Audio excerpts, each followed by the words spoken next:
Oba musiufu mumuleke wadde tatukiride simwakalanga bwali baby wanyiga nenumwa sinenyolwa nemmere nesirya wabata naterera switi kuma kuba nange naguma baby banamtamu balimba oh oh oh oh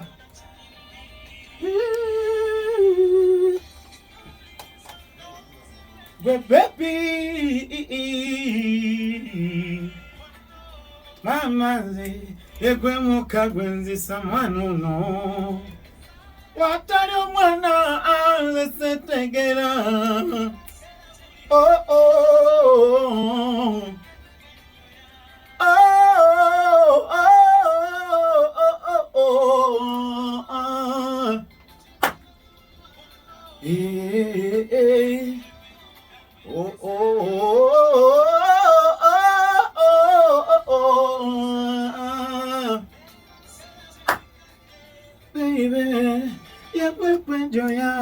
Omukwano baby sigaza kwa mami Yeeyeka alina ku mukwano nange ate gwabula nasigala namunyegera ate gantama kwebo kwate byononoli bajja kuza mutano zero mukwano gwange sigaza kwa mami Yeeyeka sanyiso kulaba Nick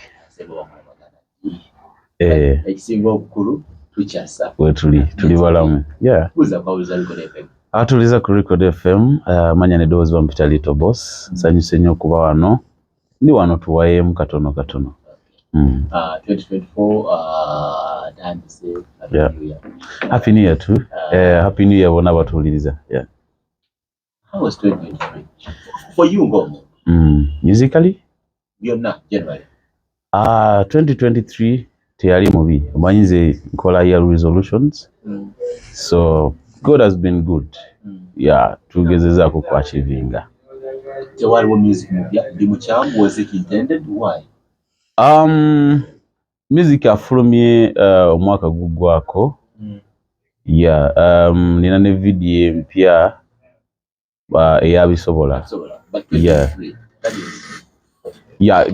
abisobola namu releasing 2023 the audio then video ndoza tukitadde towards the end of 2023 waliwo anything wrong health-wise badde nteekateeka kukolerayo bantu concert because they've been begging for it so mbadde mu process ya kweteekateeka tabadde na buzibu bwonna tabadde mulwadde tabadde ki mbadde mulamu alright so 2024 atandikidde maanyi luyimba lupya concert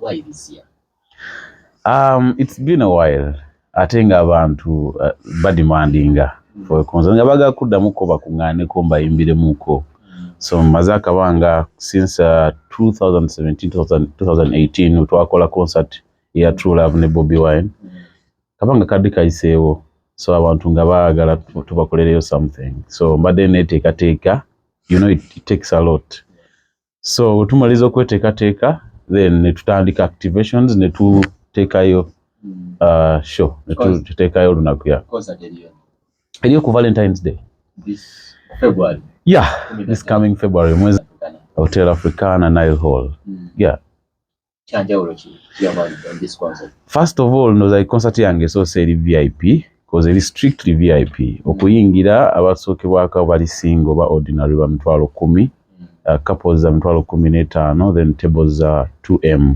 omuntu agenda situla n'omwagalwa we comfortably atuulanyimirwe ennyimba z'omukwano tugenda celebrating a love bintu bingi ebyenjawulo ebigenda okubeera ku share kuba ndabye ebintu bingi so mbadde neteekateeka all along njize bingi njagala to be showcasing that day twogere kati ni love naddala mu music waneno mu Uganda nti nnyo statistics but oyinza projecting nga 90% oba 80% enyimba ezisinga zikwata ku mukwano.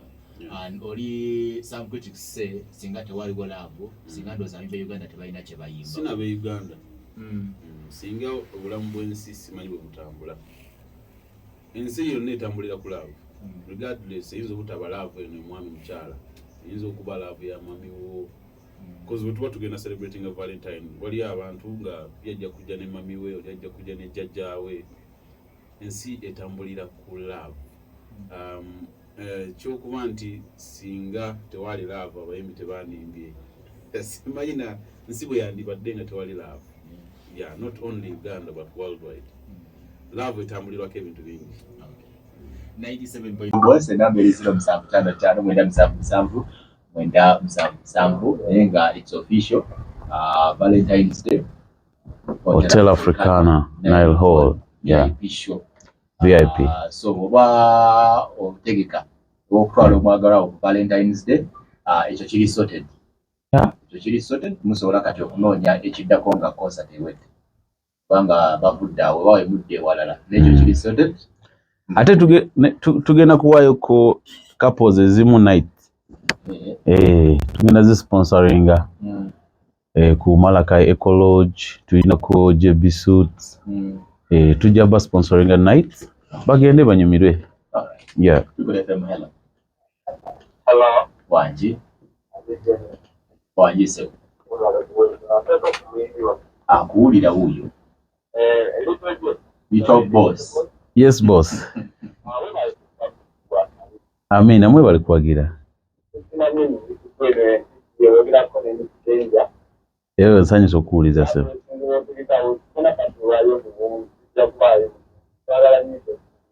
Amina nyamwe bali kwagira.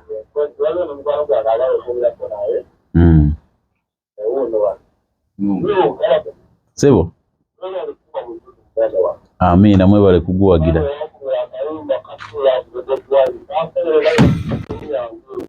Amina. Mujje ku Valentine tukikube. Alright. Unaise ku WhatsApp? Agambi what? Yes, DJ Nick wakabula kuteleza international wedding Kingston. Ate baba kutelekera Lyto boss. Omuyimbi omuyimba ezala bana yimba bulungi. Bali wakayimba akatubu kunyira kyenga nitose kubeki. Kagamba. Kwena kutanga katisura naye. Nsura naye. Bana ngomwana. Nsura naye.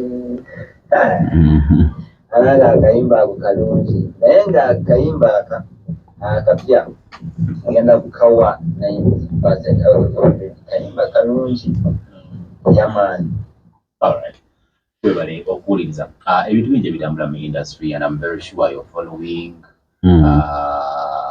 associations, federation, byonna portraying units in the music industry. Lyto boss nga omuyimbi regardless oba waliwo ki oba ani akulembera oba waliwo federation oba tewali bintu ki by'ogamba oba oliawo ebyetaagisa okukolebwa for the better of the industry fena okutwaliza awamu and associations oba federations abayimbi ze bakola zirina kye zigattako oba kyongera division in your own opinion? Ze ndowooza singa tubadde tulina eddoboozi eryawamu kyandibadde kimakinga more sense. Waliwo ka audio ke nawulira katambula kaga twagala ekintu kimu sente. So kitwagala kiri kimu copyright. Yeah. Kati ebyo byonna kwetooloola kudde eno kudde eri. Tewali. Tewali.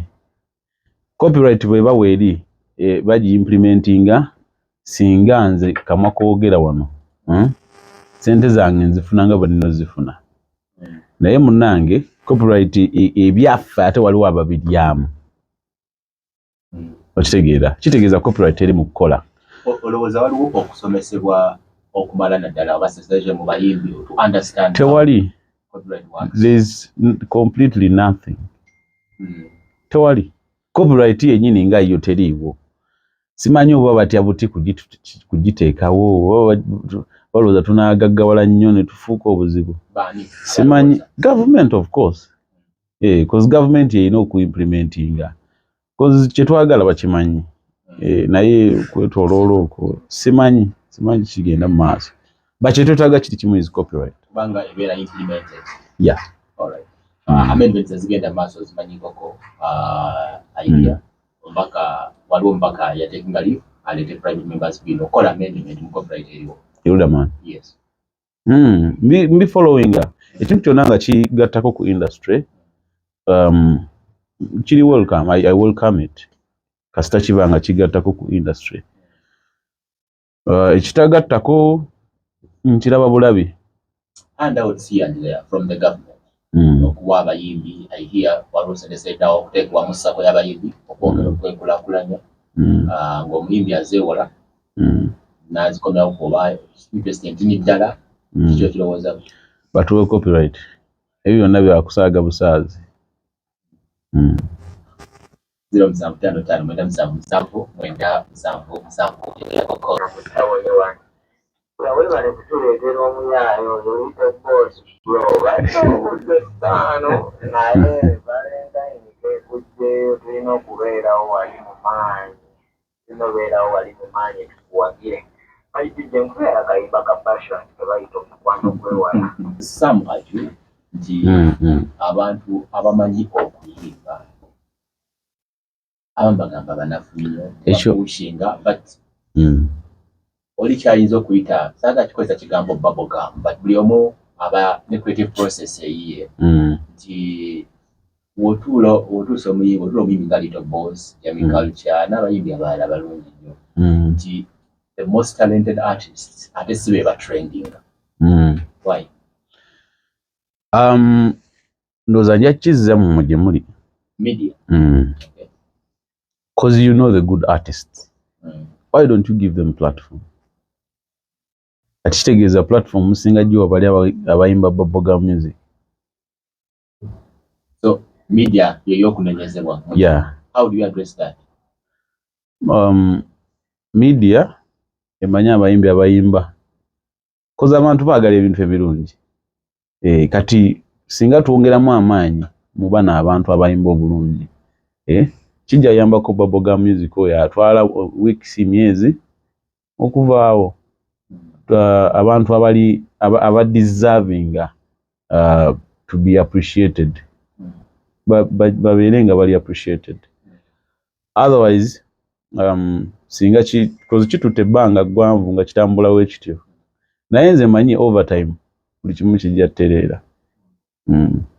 Tewali kitu singa tumenyanga copyright kuba olaba Bulaaya omuyimbi ayimba olimba olwo lumu n'asirika. Yeah, bangi abayimbi abali Bulaaya because balina copyright they earn a lot of money. Ayimba oluyimba olwo baga copyright begins maybe yennyini okuwandiisa ebintu bye byakoze okubeera registered ne CMO byonna. If I ask Lyto boss nze nja kuwa example. Are you registered in CMO ezo are registered? Nja kuwa example nze I registered with UPRS. Yeah. Naye nze sifunanga ku ssente wadde. Naye nga oyo member. Bwe baali batubuulira batugamba bigenda bawe biti ne bwe biti and then eventually turning out nga birala. So twetaaga ekintu kimu kyokka copyright. Singa bagituwa tujja kuba bulungi, tujja kukola ssente, tujja kweyagala. Lyto boss yeebale kuyimba oyo bw'ati bw'agambye katujje bw'okikuba olina obuyimba obwakabi katulako ebisebukaako nahateyingira kati ate ku buno bw'oleese obubiri abisobola biyimbula kayimba katabu nno ebeerawo toddamu kubula tukwagala era tugenda mu maaso nga tukuwagira yawe obulidde munnange ebiriwo byebyo naye kakati kwena Lyto boss nga bw'olaba banange gwe okuyimba okulaba otya kugenda mu maaso oba kugenda kusereba bwoba olaba luyimba ki oluliwo oba muyimbi ki essaawa eno gw'osobola okugamba nti mu butuufu ono akikuba ennaku zino oba nsusse anyway nze Faith Grace ogutusuza nga tutunula yes tafakitore ko GFM ze promoter ka Fredo Gracious DJ Nick wabere kutuweleza promoter Omuyimbi ekyo Omuyimbi respect situka ne pate mundu tusokora musoko fan team power promotion international bakwagala nyo DJ Nick wabere kuleta bitone Lyto boss agamba atya Omuyimbi kwetulina mu music industry Uganda waffe kwabamu ku bayimbi abayimba negwo banjitentya music omulungi omusendekerevu owalaavu kwegamba nti anyumira buli muntu nga mufumbo ne wabanga obufumbo ayo yaya n'okubugendamu Lyto boss bali kuyimba yenze promoter ka Fredo Gracious. You know I love you in my heart. Almost Sunday. Mungambirenti omutima gwange kabisobola omusanze ngambirenti guno omutima gwange wagala yeye kabisobola ndagala kuba ng'omwana ono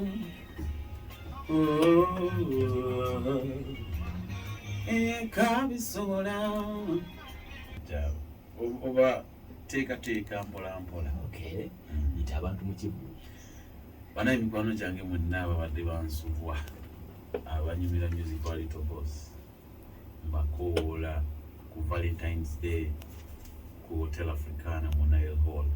Mukimanyi bulungi nnyo ni muyimbi wa love olunaku lw'abaagalana. So mujje tu celebrating love, celebrating okwagala ku Valentine's Day.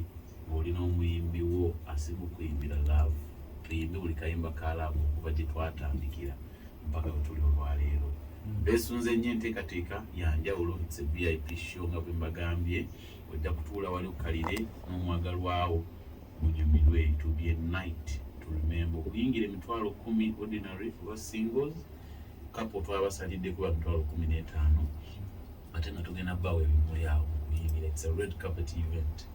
Then tables are $1 million. So mbakoola mujje celebrating love ku Valentine's Day ku Hotel Africana Nile Hall. Malulimba lwa Rema.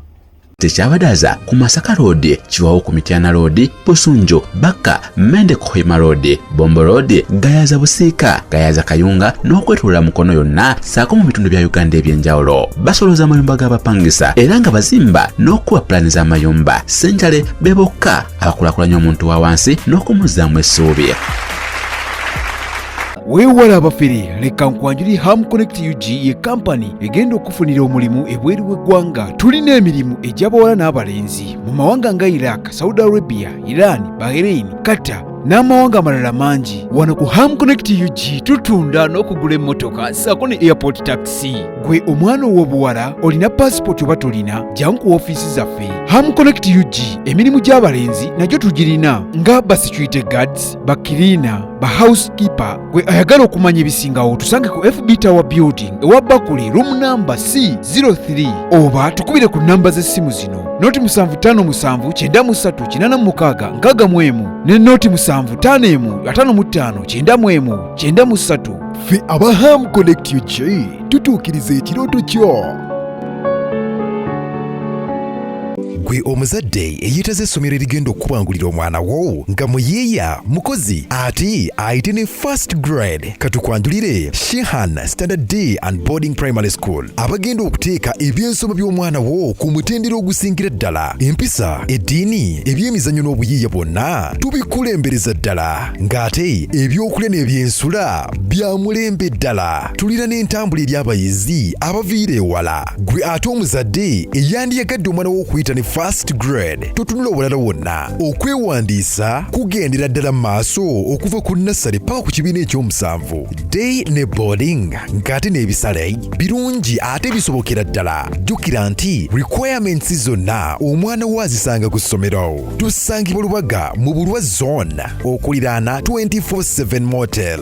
Gwe ayagala okumanya ebisingawo tukubire ku noti 7737 73 59 ne noti 757 noti 626 Shehan Standard Primary School. We invest in education.